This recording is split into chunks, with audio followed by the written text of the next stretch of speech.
Hey everybody, welcome to Always Bored, Never Boring. At the moment here in the UK, it's half term, which means the kids are not at school. And while we have some nice weather at the moment, so it is possible to kick them out of the house and tell them not to come back till it's dark, there is always the risk, of course, in the UK, of some inclement weather.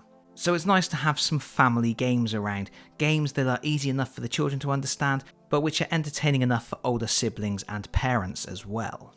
Furthermore, we are all about to celebrate the Queen's Jubilee, and there is no better way for the British public to celebrate than with a nice cup of tea. With those two things in mind, I thought today I would talk about Ready Steady Worm, another Jim Henson's Labyrinth themed game from Riverhorse Games. I have talked about Riverhorse's Labyrinth products on the channel before, and they are generally a mixed bag. The artwork is lovely, the theme is lovely, you usually get some really nice miniatures, but the games are not always that great. Ready Steady Worm being a very accessible family friendly game, the bar is a little bit lower in that I wasn't expecting quite as much from it as I was from the Labyrinth game, but I'm pleased to report this is actually pretty good fun.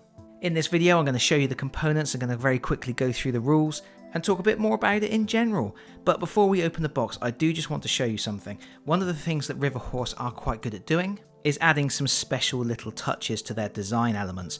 For example, here on the box cover, we obviously have some very nice artwork for our worms. We have our instantly recognizable blue worm, and then we have worms in red, green and yellow. But if we look down here in the corner, we can see where it says the number of players, 2 to 4, we have an image of Sarah facing the Goblin King. Where it has the age, which is 6+, we have a nice little picture of Toby, and where we have the playtime, which is 20+ minutes, we have the Goblin King's clock. That's a nice little touch, I thought that was quite pleasant. But let's take a look inside. Ready Steady Worm is a racing game which pits 4 different coloured worms against each other to race through the labyrinth, and one of the big selling points, for me at least, was a set of little worm miniatures. These are sculpted by Johnny Fraser Allen, who did a lot of the artwork and the miniature sculpting for previous Riverhorse Labyrinth games, and he always does excellent work. I do quite like these. They are obviously not in scale to previous miniatures from other Riverhorse Labyrinth games. If they were, they would be about the size of the head of a pin. But nevertheless, they are very nice. One thing to note is, while you do get 4 worms in different colours, the sculpts are exactly the same. I think it would have been nice to have 4 different sculpts, but it's not the end of the world. And in this game, your worms are going to be racing through a maze comprising an outer ring, an inner ring, and then the central space they start from. And you will build the track at the start of each game using double-sided tiles. These are the tiles for the outer ring, and they have a different theme on each side. On one side, we have the area where Sarah first enters the labyrinth and meets the worm. And you will see little details that you will recognise from the movie, like the eyeball stalks here. We have, on the reverse of this, the hedge maze where she meets Ludo. You see they're very nicely drawn. You can see the tile with the arrows, which get reversed. And then you have a set of inner ring tiles. On one side of these you get the junkyard. And on the reverse, the Goblin City, with lots of goblin helmets and things scattered all over the place. And a hat you might recognise. And then you have the central space, the throne on one side, and what might be the oubliette or something on the reverse. So you will put these tiles together randomly at the start of a game. And the game also ships with a cute little 3D podium. This doesn't really add anything to the game itself, but it's a nice little touch. You set this off to the side of the board. We then need to add our worms to the maze. Regardless of the number of players, all 4 worms will always race. And rather than racing around the circular board, the worms are placed at the centre and they are moving towards the edge. They are trying to get out of the labyrinth. Having done all this, each player is allocated a token. And here they are. They have the owl on one side, and on the reverse they have one of the 4 worms along with a corresponding gem icon, which will make it easier to identify the worms in play even if you are colorblind. So we have the blue worm, the yellow worm, the green worm, and the red worm. Each player gets a token. They can look at the token they've received, but they keep it secret from everybody else. That way, nobody knows which worm belongs to which player. Next, each player gets dealt a hand of 3 cards. There are 2 different types of cards. There are goblin cards and there are gem cards. The gem cards have 1 or more gems printed on them, which match the coloured gems representing each of the worms. These are how you will score points during the game. Meanwhile, the goblin cards are special abilities that you can play to help you manipulate the board, to help you make sure that certain worms are winning the race. For example, this one here says nice cup of tea. Place a worm on its side, the next time that worm would move, place it upright instead. So this is a way of making sure that a worm that is in the lead that you do not necessarily want to win is held up for a while. And there are other cards as well that will do things like swap the place of worms, or even manipulate the positioning of the board itself by making the wheels rotate. I should also mention you get a set of these Ello Alexa goblin cards. The idea here is if you draw one of these and play it, then you activate your Alexa device and Alexa will access a database of different things that she can call on you to do. I couldn't get this to work on my device and I just leave these cards out. It's not a problem.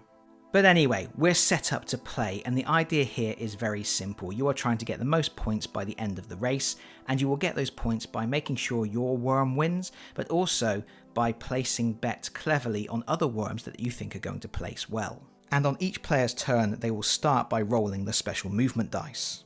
Here they are. There are 2 different dice. They're not engraved, they're kind of screen printed, which is a bit of a shame, but they have different symbols on them, and these are a little bit like Mad Lib's dice or something, because you roll them both and then you combine them together to make a sentence.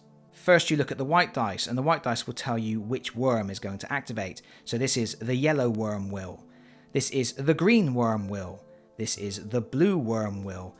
This is a worm of your choice will, and over here we have all of the worms will. And then you have this dice with symbols that mean move towards the edge, move in a direction of your choice, move towards the edge, move towards the center, move counterclockwise, and move clockwise. Then you just roll the dice together to figure out what happens. So in this case, the green worm will move clockwise. You simply take the green worm piece and you move it 1 space clockwise. If you cannot move in the direction suggested, you move in the opposite direction. If you cannot move in the opposite direction, you move in any direction of your choice. Furthermore, if you rolled the colour of a worm that has already left the labyrinth, you can pick any worm you want to move. After you have moved the worms based on the dice roll that you have made, you have a chance to do something with your cards. You can either play one of your goblin cards, in which case you lay it out on the table, you do whatever it says, and then you draw a replacement. You can discard any number of cards from your hand and draw an equal number of replacements, or you can pass, which means you don't want to play a goblin card, but you are happy with the cards in your hand. And of course you need to be balancing the types of cards in your hand, because you do want gems in your hand that are going to score you points, so you need to be looking at which worm you think is going to win, but also you're going to need some goblin cards that will help you manipulate the race to make sure the worm that you want to win does win. And that's it in terms of the flow of the game. You roll the dice, you move the worms, you play or discard cards or pass, and then the next player takes a turn, and this continues until the first worm leaves the labyrinth. As soon as a worm leaves the labyrinth, play is halted for a moment. At this point, everybody reveals the cards in their hand. Any goblin cards or cards with gems that do not match the colour of the worm that has escaped are discarded, but any cards you have that match the colour of the worm that escaped are set aside. They will score you points at the end of the game. You then place the worm that escaped on the podium in the relevant position, so the first worm out gets to sit at the top. Players then draw 5 new cards from the deck, discard down to 3, and the game continues until a second worm has escaped, at which point you stop again, you reveal your cards, you discard any goblin cards or gem cards that don't match the colour of the worm that escaped, you set any gem cards that do match the colour of the worm that escaped in your score pile, and you go again, and this continues until 3 worms have made it out. As soon as 3 worms are out, the game is over and it is time to score points. You have to look at all of the winning cards you set aside, and the number of points that each gem card is worth depends on where the matching worm is on the podium. Any cards matching the worm in first place are worth just 1 point. Any cards you have matching the worm in second place are worth 2 points, and any cards you have that match the worm in third place are worth 3 points. So you actually get more points for the worms that finish later in the race. But then once you have worked out all of those points, everybody reveals their worm tokens. And now, if your token matches a worm on the podium, you get bonus points. You will get 2 bonus points if your worm finished in third place, you will get 4 bonus points if your worm finished in second place, and you will get 6 bonus points if your worm finished in first place. Add those to the points you got from gems, highest total wins, and that's it. Mix up the labyrinth tiles, reshuffle the deck, and play again. And what do I think? I think it's decent. It's a really fun, quick game. It's very much a filler. It takes moments to set up the board. The jigsaw pieces go together really well. They're really durable. And once that labyrinth is assembled, all you have to do is shuffle the deck of cards, give everybody a token matching one of the worms, and away you go. Furthermore, it's also really quick to learn, quick to teach. It doesn't take much to explain to someone. You roll 2 dice, what the different symbols on the dice mean. The only thing that's going to take a bit of time to get used to are the different goblin cards, those different special abilities, but there's only a few different ones and they're very straightforward. And those goblin cards really do elevate the game a little bit more. They give you something more to think about. I really like the one that lets you rotate one of the rings of the labyrinth, because that can really screw with other players, and worms that look like they were about to win can suddenly be in a position where they have to backtrack to get out. As I said, I did try briefly to get the Alexa cards to work, but I couldn't get them to work, and I didn't want to spend too much time faffing about with those, so I've just chucked those back in the box and I just leave them out. I guess if you could get them to work, they would be a nice fun little extra feature. But overall, this is just a bright, breezy, quick filler. And it's one of those games that does have that nice element of nobody really knows which worm is yours, and you have to be a bit careful, because if you keep spamming that one worm with loads of abilities to make sure it wins, everybody's going to know that's your worm and they're going to try their hardest to make sure it doesn't win. But you can occasionally play a card on another worm just to throw people off the scent, so there's a little bit of skullduggery there as you try to disguise your true intentions. Yet at the same time, you are still at the mercy of the card pull. There is a little bit of luck in there, and of course if other players have their own ideas about how they're going to move the worms and what special ability cards they have in their hand, sometimes there's just nothing much you can do about it. The map is going to get adjusted in such a way that your worm is not going to win.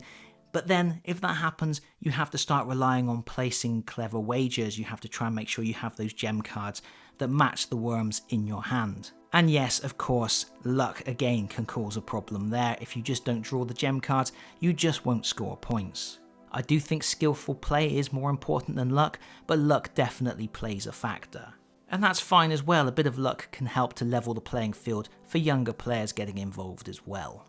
And I do think this is a good game for younger players. There is possibly just a little bit of meanness in the game. If you play with someone who doesn't like it, if they're getting hammered by lots of cards and their own worm is getting pushed back all the time, there is that little bit of meanness there that might upset some people. But I think on the whole, it's just too much fun, this game. It's a very bright, breezy game.